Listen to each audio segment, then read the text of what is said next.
Welcome everybody to the Captain Spot. I'm your host Justin Freeman, 6 foot 1 inches, 285 pounds of fantasy knowledge. The New Year's weight loss resolution is full steam ahead. We are rocking and rolling at a completely unsustainable rate right this second. Look forward to hitting that plateau any day now, but we are losing pounds rapidly. We're getting there, guys. We're getting there. We're going to be talking about Sunday night playoffs here. We're talking about the Cleveland Browns and the Pittsburgh Steelers. This game sitting at a 47.5 point total.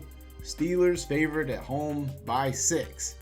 As always, quick reminder to subscribe here to this YouTube channel, podcast feed, wherever you are getting this content. And as always, give us the like, rating, review, and subscribe. That would mean a whole lot. Without further ado, why don't we hop right into this slate? Where again, Browns and Steelers. This looks like, sort of a mediocre game. I feel like we've broken down Browns and Steelers 5 times already this year. I'm getting kind of tired of Browns and Steelers, to be quite honest, but it is playoff. There's a lot on the line. We obviously have a lot to dissect here in terms of, Baker Mayfield versus Ben Roethlisberger. What are the more likely ways for each team to attack the opponent? I think it makes for some interesting analysis. Pittsburgh defense obviously once was, cream of the crop, and has since regressed a little bit, but still looks like one of the better defenses in the league. Cleveland certainly opens things up defensively. In fact, their defense is so poor, I think it's really helped lead towards more ceiling opportunities for Baker Mayfield, Nick Chubb, and company. They've had to keep their foot on the gas. I think this game could go over.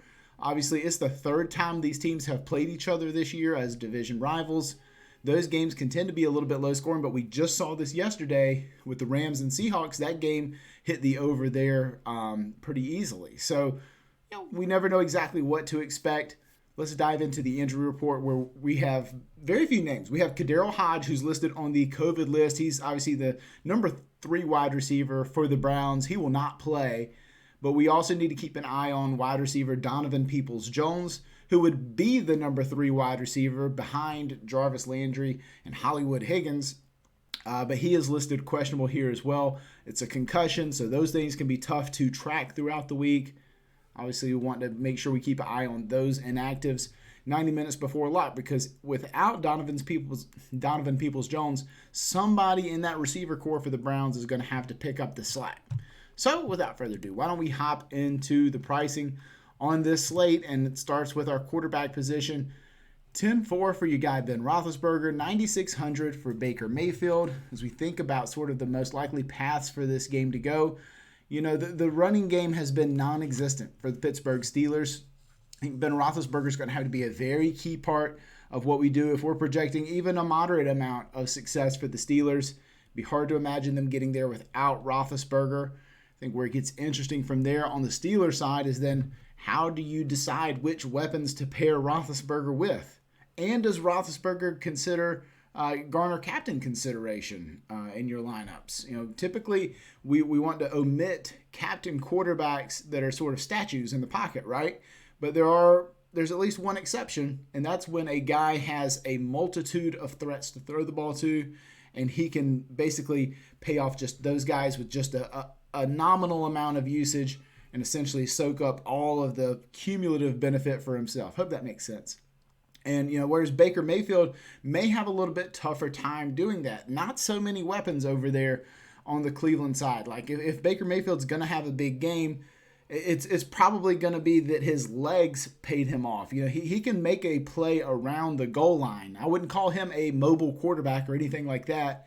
But, for him to hit the captain, especially over the rest of the field, it would take probably a rushing touchdown. Otherwise, so much of his production is going to factor into Jarvis Landry and Hollywood Higgins and a little bit there to the tight ends that it's tough to imagine Baker gets there. But I think Baker can be a core piece of what we're doing in the flex. We obviously need to spend a lot of time talking about Kareem Hunt and Nick Chubb. Chubb will cost you 10-2 this week. And, it's tough to gather much information from week 17 across the league. But as we look at sort of, whether each team was incentivized to play that game or not, we get a pretty good feel for what each team intends to do. And actually, Kareem Hunt outsnapped Nick Chubb last week, 56 to 44%. Chubb had the lead on the ground, but overall, I don't know that we can take so much from that game. As we sort of think about how would the Browns prefer to play this straight up, I think they'd love to just give the ball to Nick Chubb as many times as he can handle. Let Kareem Hunt be the sort of passing down back, but there is a massive price disparity there. 10-2 for Nick Chubb versus $6,400 for Kareem Hunt. You're basically going to need a lot more out of Chubb for him to pay off. You're going to need the Browns to stay really competitive throughout the course of this game. You're going to need 4 quarters worth of usage out of Nick Chubb. You need him to hit the 100-yard bonus or have at least 1 touchdown. For Kareem Hunt, that they could be used in sort of opposite situations. If this game got a little bit sideways, Hunt could be the guy who came in and garnered a bunch of targets. But I should warn you that the targets haven't necessarily been very much on Kareem Hunt's side as of late. Nick Chubb has been almost as involved in the pass game as Hunt over the last 4 weeks. As we look at routes run, that has favored Hunt just a little bit more, but overall the targets have been nominal between the two. So, the team has been okay with tossing the ball to Nick Chubb on occasion. And typically, if you throw in a Nick Chubb, those are going to be high percentage passes. You don't have to be, you don't have to have the best hands. You don't have to be Jerry Rice in order to catch balls out of the backfield as a running back. So, Chubb can certainly handle that occasionally. Not that he's the guy you want to be out there in a 2-minute drill. But let's look into our receiving options for both teams. All right, so let's hit on James Conner real quick. $7,800 for James Conner. And, it's tough to know what to do with James Conner. First of all, I want to keep an eye on the inactives report for the Steelers at the running back position because there's 4 guys there. There's James Conner, there's Benny Snell, there's Anthony McFarland, and there's Jalen Samuels. And I would love at least one of those guys, probably either McFarland or Samuels, to be declared inactive this week. And, we see towards the playoffs, teams will tend towards leaning back on their bell cow running backs a bit more than they did in the regular season. Like in regular season, it's all about keeping guys fresh so that you can make a playoff run on the backs of your best players. And so that could be the case with James Conner. Perhaps he does get a bigger workload here for the Steelers, even though it's been, a little bit up and down throughout the course of the year.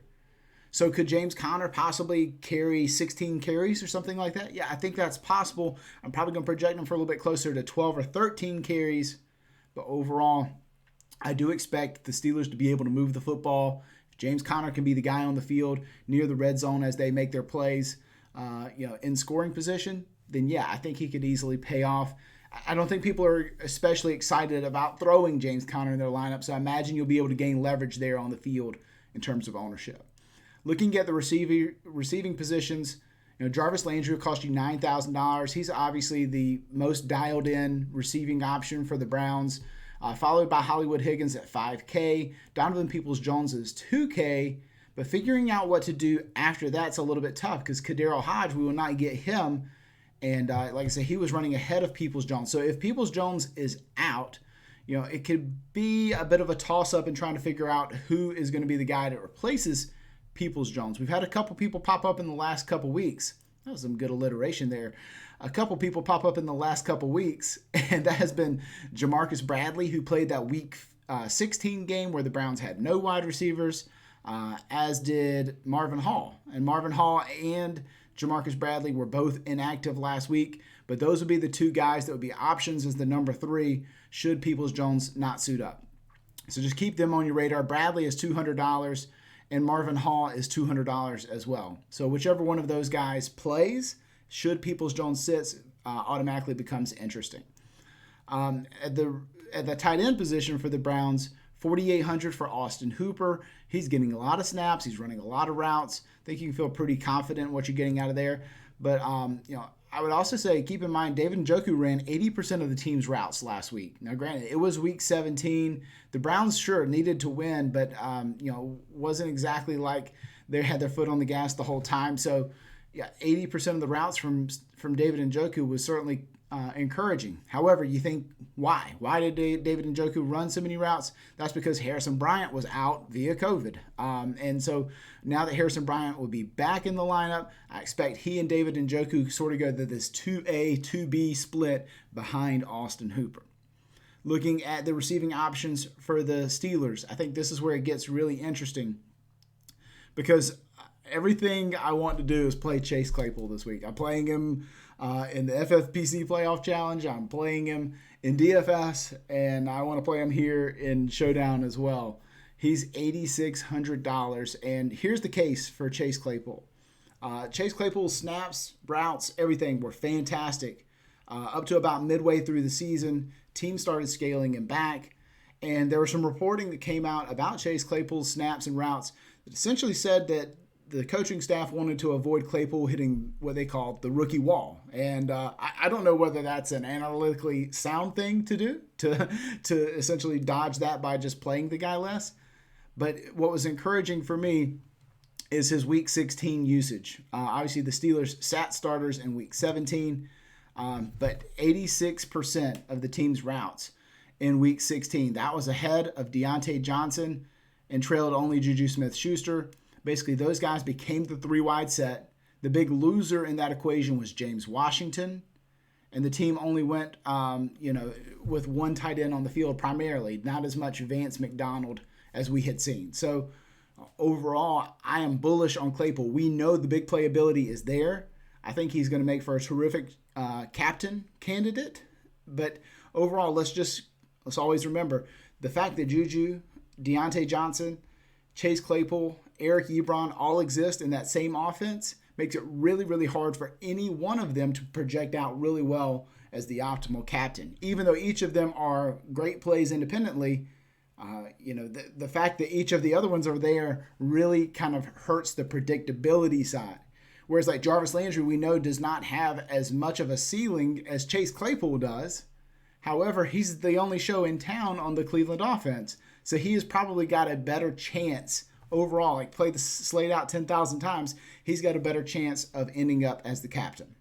So overall, I'm really interested in Claypool, but the pricing is all very similar. It's $8,800 for Juju, $8,600 for Claypool, $9,800 for Deontay Johnson. And Deontay Johnson is still going to be the favorite to lead this team in targets. If you're going to go a cheap route, it'd be Ray McCloud at $400.